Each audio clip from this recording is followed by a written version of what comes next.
Welcome to super talks clips. आपके पास समय है कम पर हमारे पास कंटेंट है ढेर सारा। इस चैनल में आप शॉर्ट, क्रिस्पी, इंटरेस्टिंग कहानियां सुनने वाले हैं। इसके साथ साथ कुछ ऐसी चीजें जो कि आपको लाइफ में ना ही ग्रो कराएंगे बल्कि मोटिवेट भी करेंगे। Don't forget to subscribe for more such videos. Enjoy the show. और रावण के जो ट्रांसपोर्ट था वामना, वो भी पुष्पक विमान। हाँ, पुष्पक विमान एक था। ओके। तो उसकी क्या स्पेशलिटी थी और क्या और भी कुछ उनके पास विमान थे? हाँ, वो कहते थे कि उस समय रावण के पास पूरी एयरफोर्स थी। अच्छा, मतलब 5 विमान थे उनके पास, ओके। है ना? 5 विमान थे, हाँ। जिसमें से पुष्पक विमान उसका अपने यूज के लिए था। तो सबसे यू कैन से एयरफोर्स 1 जैसे होता है उस तरह का वो पुष्पक विमान था। उस पुष्पक विमान की खासियत ये थी कि उसका जो आकार था वो जितने लोग उसमें बैठेंगे उसके हिसाब से वो बढ़ सकता था। तो इसीलिए जब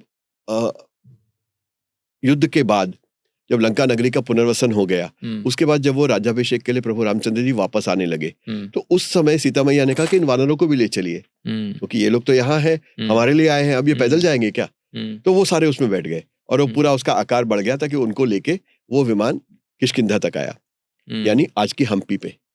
जब वहां आया तो सीता मैया ने बोला कि इन सारे वानरों ने अपना जीवन दांव पे लगा दिया आपके लिए।